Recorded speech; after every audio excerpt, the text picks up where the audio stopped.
Very briefly then, we're going to read quite a lot of laments as we work through the Psalms. More than 50 are laments. So about a third of the Psalms lament in some way.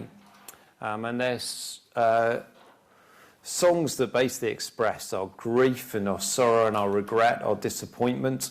All of those things that perhaps we don't really know what to do with when God is so good. How can we struggle so much? If you've not read Dark Clouds, Deep Mercy, I won't even try and pronounce the author's name. It's very, very good. This sort of introduced me to lament. And this quote, I think, is excellent. So he talks about what lament is about. He says, lament is how we bring our sorrow to God. Without lament, we won't know how to process pain. Without lament, we won't know how to help people walking through sorrow. Lament is how Christians grieve. It's how we express to God what we feel in our hearts when life is really hard. And Paul Mallard, who many of you know, wrote a follow-up to this book. And in there he said, lamentation is the prayer language God has given us so we can tell him our sorrows and rekindle our trust in his fatherly care. So we might be doubting God's goodness. So I remember preaching at Headley Park as Elaine, my first wife, was dying, and Melissa had just been diagnosed with cancer a week before she married my brother. And I remember saying in that sermon, I don't doubt God's existence, but right now I'm struggling to see his goodness towards me and my family. Now, I can rationalize. You could come up and tell me all the good things. When my wife was diagnosed, my first wife, with cancer, I was actually with two of the best known Christians in Bristol for a coffee. And one of them actually said to me, the gospel is still as true today as it was yesterday. That was his first reaction to me breaking the news that I was waiting on results from my wife.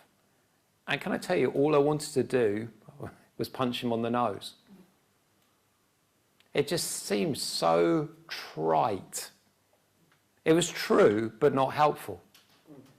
If he'd opened up a psalm of lament, I'd have felt, here's a man who gets me. Now, I don't blame him. I'm sure I put my foot on a regular basis. But you see, we can sometimes be so quick to want to say God is good all the time. And he is. But it can deny the expression of deep pain in the lives of brothers and sisters who are suffering. It can make us plastic and unreal. And the Psalms are not either of those things.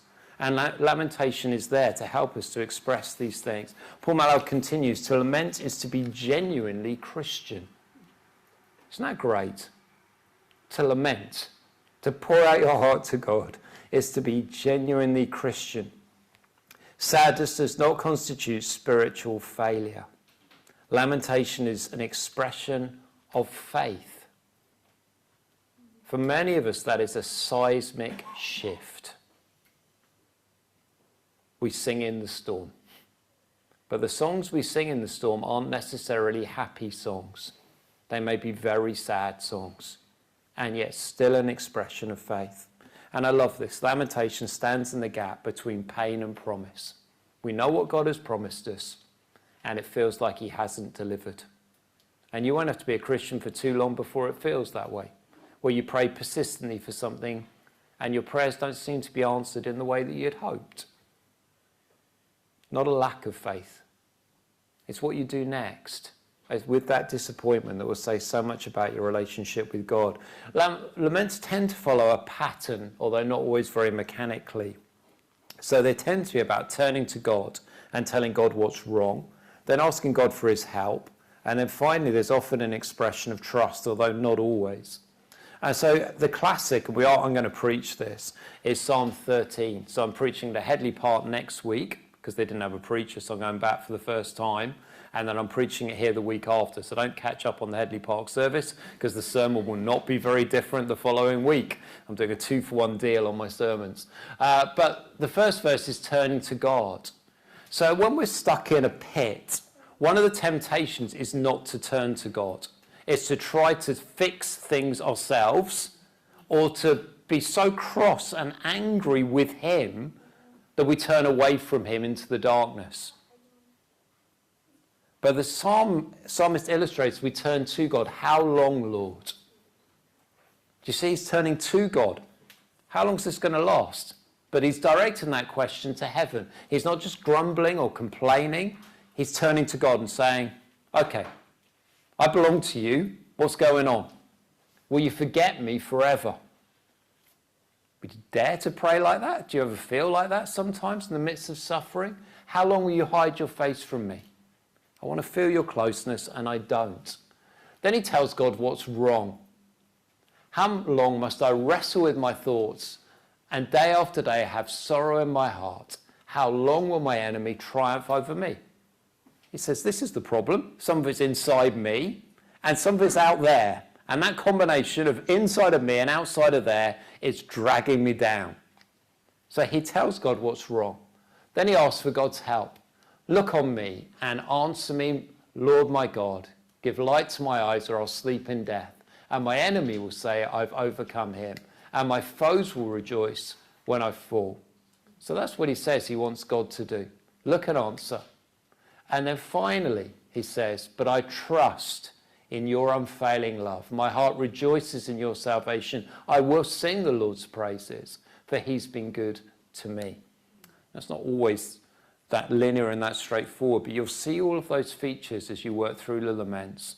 And it may just help you when you're struggling to turn to God, to tell him what's wrong. I think our prayers are often quite shallow. We don't talk to God as if he's real. If you're anything like me, you can approach him like he's your line manager or the boss. Do you know what I mean? I've got to smart myself up a bit, heading in for my appraisal in the midst of sorrow. I'm just going to kind of speak platitudes rather than saying, this really hurts. And I don't understand why you're not answering my prayers. And I understand why this is so hard and it's not changing. In any ways, Lord, it feels like it's getting worse. And I've prayed about this a lot, and I don't think I'm sinning in any deliberate way. So why are you letting my family go through this? Why are you letting me go through this? Why are you letting my church go through this? Why are you letting this person I love go through this? And then we get to the end of these things, and we realize that we can ask for God's help, and we can trust him. Paul Mallard often says we can trust God's heart even when we don't understand what his hand is doing. And I think that is so true. There are times we don't understand what God is doing, but we know our Father's heart is full of love. And so we can rest in that.